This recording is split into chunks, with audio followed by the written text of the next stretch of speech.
Goeiemôre. Jy luister na die 112de oordenking in die reeks, 'n paar maal om die son.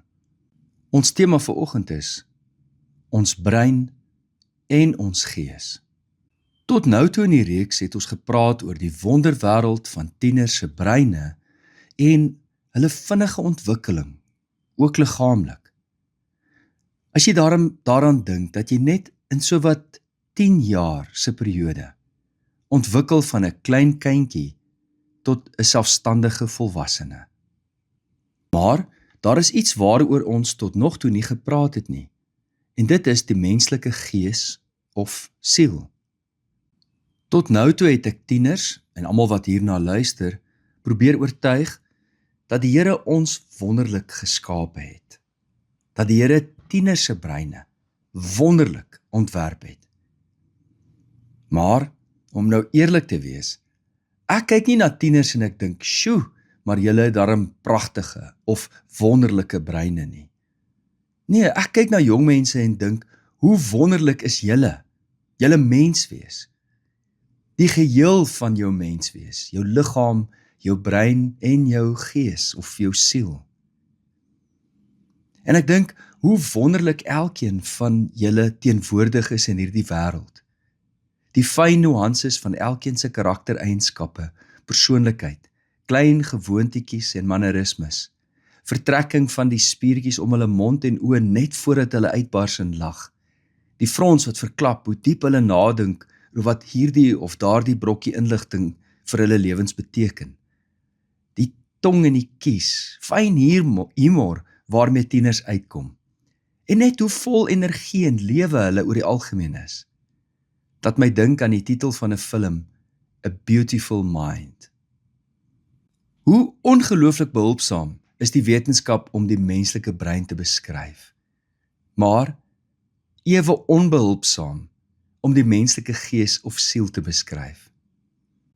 As jy nou vir die wêreld 'n guns wil bewys, dan maak jy dit jou lewensvisie, jou lewenstaak om uit te pleis wat bedoel word met die menslike gees, in Engels mind.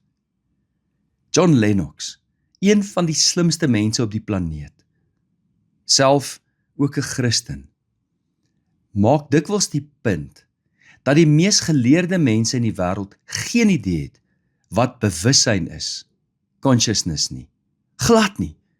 Ek het onlangs na 'n dokumentêr gekyk waar hulle vir wetenskaplikes vra, die slimste mense in die wêreld en die mees geleerd, wat is consciousness? En in hulle antwoorde kom jy agter, niemand weet nie.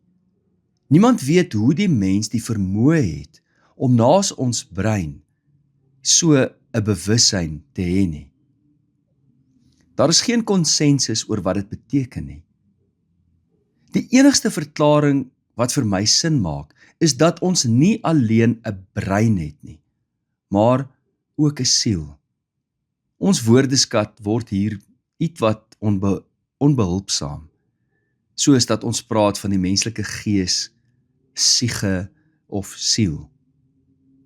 Mind, psyche, soul. Maar dit is hier waar ons elkeen se unieke persoonlikheid en identiteit lê. Ons bewussyn en die vermoë om ons eie lewe en ons eie gedrag te bevraagteken, te heroorweeg en besluite te neem wat teen ons natuur indruis. Streng materialistiese denkers, soos Richard Dawkins en sulke ouens, sien die kosmos as 'n mindless universe, 'n blinde kosmos, sonder God en sonder intelligente ontwerp, wat die menslike brein sien as 'n toevalligheid. Dit het maar toevallig so kompleks geword. Ja, die feit dat jou brein 85 miljard neurone bevat en elke neuron tussen 1000 en 10.000 sinapses met ander neurone vorm en sowat 100 tot 500 triljoen moontlike kombinasies lewer, is toevallig.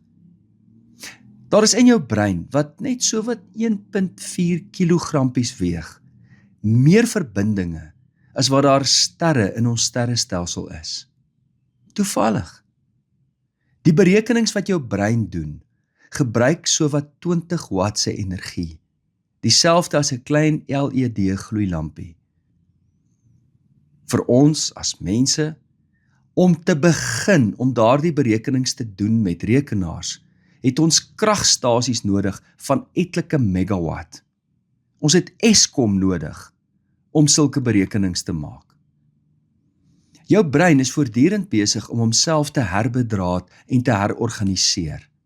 Wat beteken dat jou kapasiteit en uniekheid oor jou hele leeftyd bly voortduur en bly ontwikkel. Dit word neuroplastisiteit genoem.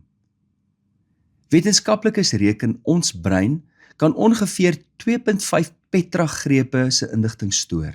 Dit is die ekwivalent van miljoene foto's, duisende ure se HD video en miljoene boeke. En tog word ons harde skyf nooit vol nie. Ons senuwee-impulse is vinniger as 'n F1 motor, wat ongeveer 120 meter per sekonde of teen 430 km/h kan beweeg.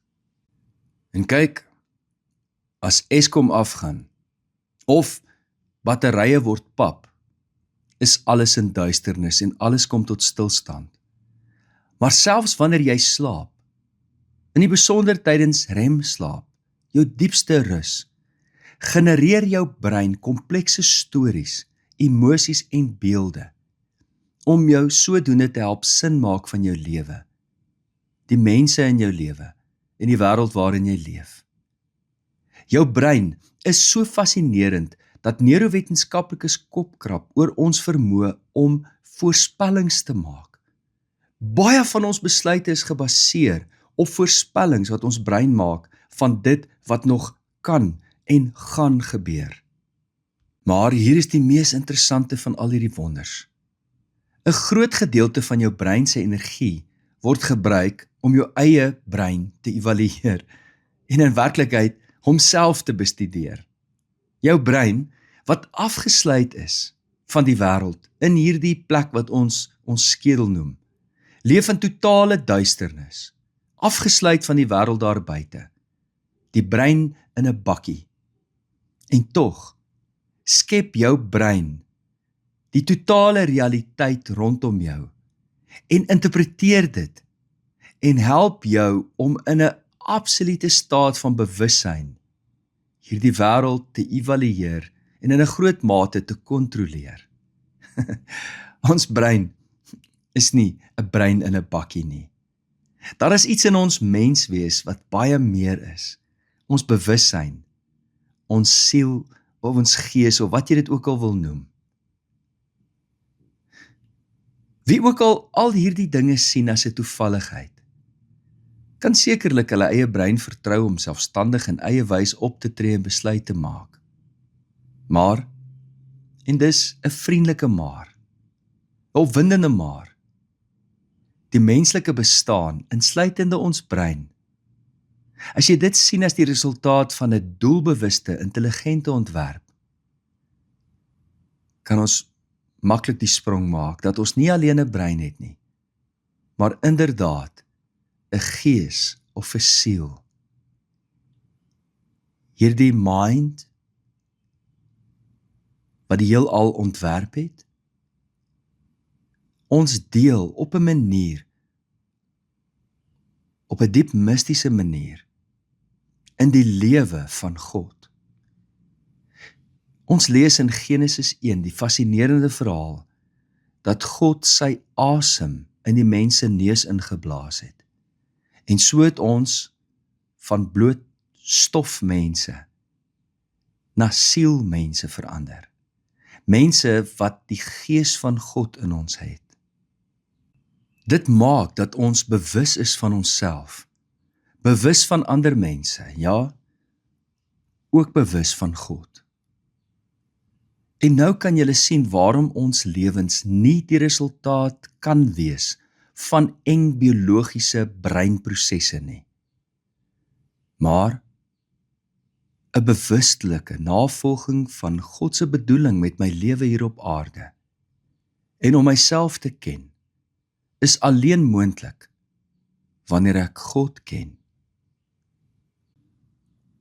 Waar laat dit jou vandag.